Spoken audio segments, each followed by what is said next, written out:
घमंडी रानी।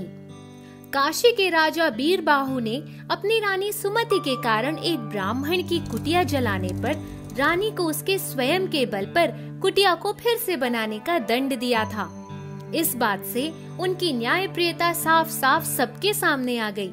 रानी सुमति को ब्राह्मण से अपने कृत्य के लिए क्षमा मांगनी पड़ी और अपनी मेहनत से 1 वर्ष की अवधि में कुटिया भी बनानी पड़ी। रानी सुमति का घमंड तो इस घटना के बाद चूर हो चुका था, लेकिन उनके अंतर्मन में कहीं न कहीं दुर्भावना के बीज बचे हुए थे। वह राजा से रुष्ट भी रहने लगी थी। एक दिन राजा बीरबाहु ने उनसे कहा, हे महारानी, क्या बात है, आजकल आप मुझसे रिष्ट रहने लगी हैं? ऐसी बात नहीं है, मेरी तबीयत ठीक नहीं रहती। यदि ऐसी बात है तो मैं राजवैद्य को बुला लेता हूँ और वे औषधोपचार कर देंगे। आपको यदि और किसी चीज की आवश्यकता हो तो मुझे अवश्य बताइए। मुझे कुछ नहीं चाहिए। हे महारानी, यदि आपका मन उब गया है तो आप अपनी बंदियों के साथ नंदन वन की सैर कर लें, आपका मन भी बहल जाएगा। मैं सारा इंतजाम करवा देता हूँ। रानी सुमति के लिए रथ तैयार हो गया था और वे उस पर सवार होकर बंदियों के साथ सैर पर निकल पड़ी। उनके सिपाही भी घोड़ों पर सवार होकर उनकी रक्षा में चल पड़े। रास्ते में एक तुंग पुल पर एक गरीब किसान की बैलगाड़ी फंस गई थी, अतः रानी के रथ को रुकना पड़ा। रानी ने गुस्से में आकर सिपाही से कहा, सिपाही, देखो यह किसकी बैलगाड़ी है, इसे जल्द ही रास्ते से हटाओ, हमें देरी हो रही है। सिपाही जल्दी से बैलगाड़ी के पास पहुंच गया।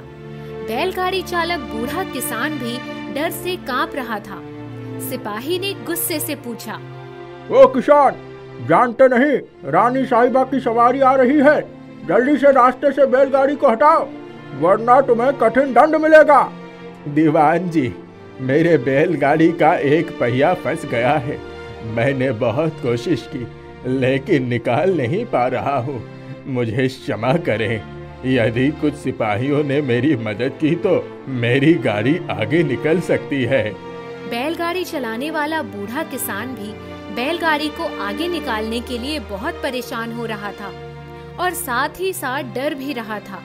वह जानता था कि रानी साहिबा का गुस्सा उसके लिए बहुत हानिकारक साबित हो सकता है। सिपाही ने रानी से कहा, रानी साहिबा, इस बैलगाड़ी का एक पहिया फंस गया है। हम लोग प्रयास कर रहे हैं, हम किसी तरह उसकी बैलगाड़ी को उस पार करा देंगे।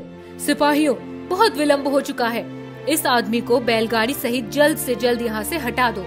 इसकी यह हिम्मत कि हमारे रास्ते का रोड़ा बन गया।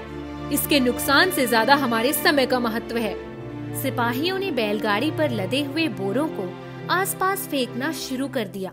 कई अनाज से भरे बोरे पुल के नीचे नाले में चले गए। रानी साहिबा के क्रोध के आगे वह असहाय किसान हाथ जोड़ने के सिवा कुछ नहीं कर सका।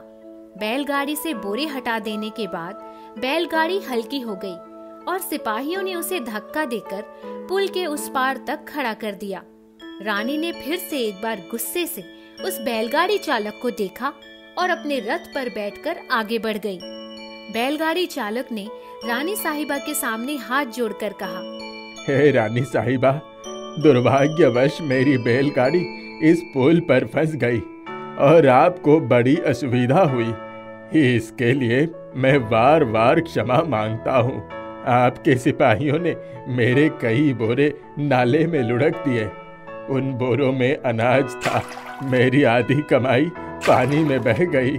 मुझ गरीब पर रहम कीजिए, मेरा अनाज वापस ले दीजिए।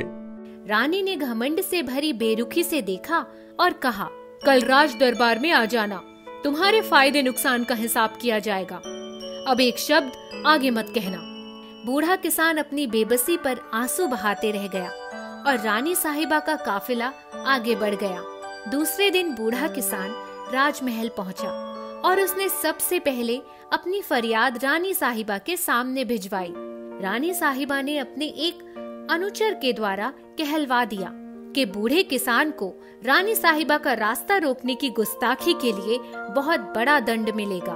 उसकी किस्मत अच्छी है कि उसे अभयदान मिल रहा है, इसीलिए वह चुपचाप यहाँ से चला जाए। इसी में उसकी भलाई है। बूढ़ा किसान लाचार होकर सर झुकाकर वहाँ से लौटने लगा। राजा बीरबाहु राज दरबार में प्रवेश कर रहे थे और उनका ध्यान उस किसान की तरफ चला गया। वे समझ गए कि किसान दुखी होकर राजमहल से वापस जा रहा है। राजा ने बूढ़े किसान को बुलावा भेजा। क्या बात है? ऐसा लगता है तुम किसी समस्या से ग्रस्त हो और तुम्हारी फरियाद सुनी नहीं गई है। क्या बात है? साफ साफ बताओ। बूढ़े किसान ने हाथ जोड़ लिया और कहा, हे राजन, कल जब रानी साहिबा अपने रथ पर सवार होकर रास्ते से गुजर रही थी, उसी समय मेरी बैलगाड़ी का पहिया उनके रास्ते में एक पुल पर फंस गया। उनके रथ के जाने में विलंब हो गया, इसीलिए उनके सिपाहियों ने मेरे कई अनाज के बोरे गाड़ी से बाहर धकेल दिया और वो नाले में गिर गए। मेरे 5 बोरों के अनाज नष्ट हो गए। मैं गरीब आदमी हूँ, मेरा भारी नुकसान हुआ है। राजा बीरबाहु सारी बात समझ गए। वह जान गए रानी के घमंडी स्वभाव के कारण इस गरीब किसान को बहुत नुकसान उठाना पड़ा। उन्होंने तुरंत रानी सुमति को बुलाया और कहा, हे महारानी, आपके कारण इस बूढ़े किसान का बड़ा नुकसान हुआ है। आप इससे हाथ जोड़कर क्षमा मांगिए। कोई अमीर हो या गरीब, उसे किसी भी प्रकार की हानि नहीं पहुंचनी चाहिए। रानी सुमति ने अपने कृत्य के लिए बूढ़े किसान से क्षमा मांगी। इस किसान को 10 बोरे अनाज शीघ्र ही दिए जाएं और इसकी कीमत रानी सुमति के कोष से अदा की जाए। इस किसान की बैलगाड़ी की पूरी तरह से मरम्मत भी कराई जाए। रानी सुमति का सर लज्जा से झुक गया। उन्हें अपने कृत्य पर पछतावा होने लगा। इस तरह उनका घमंड भी चूर हो गया।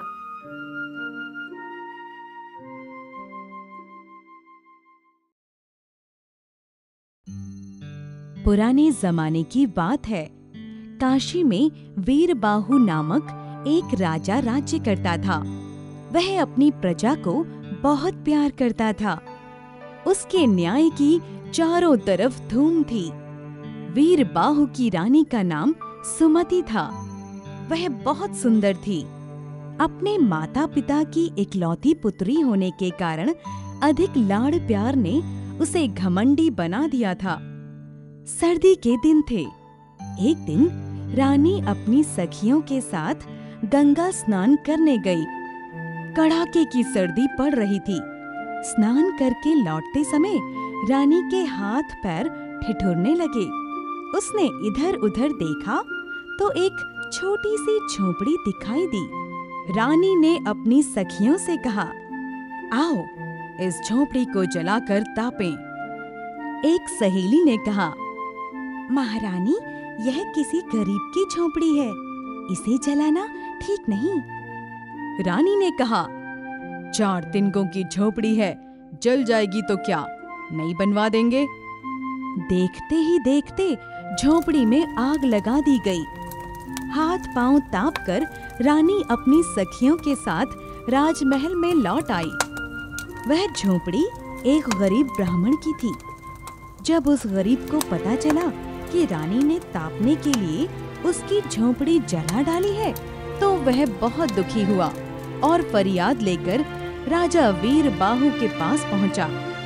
राजा को यह जानकर बहुत दुख हुआ कि महारानी सुमति ने एक गरीब ब्राह्मण की झोपड़ी जला दी।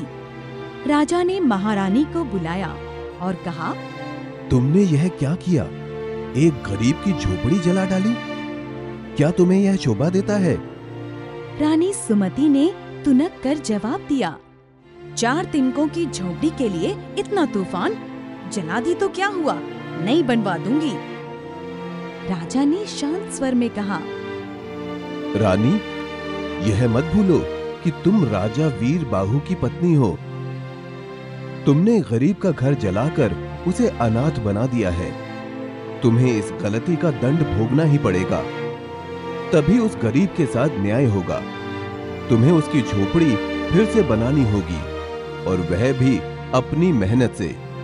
जब तक तुम अपनी मेहनत से वह झोपड़ी नहीं बना दोगी, तब तक तुम इस महल में नहीं रह सकती। रानी का सारा घमंड चूर चूर हो गया। अब वह अपनी भूल पर पछताने लगी। उसे समझ में नहीं आ रहा था कि क्या करे। आखिर उसने कमर कसी और जंगल में से लकड़ियां बीन कर बेचने लगी। सर्दी, गर्मी और बरसात की परवाह किए बिना उसने 1 वर्ष तक जी तोड़ परिश्रम किया।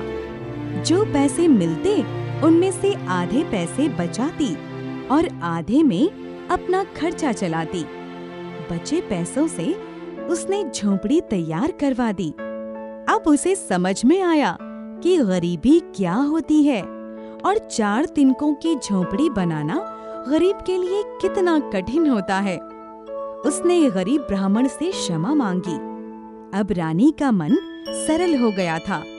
महाराज वीरबाहु महारानी के परिश्रम और पश्चाताप को देखकर प्रसन्न हुए और महारानी को आदर सहित महल में ले आए।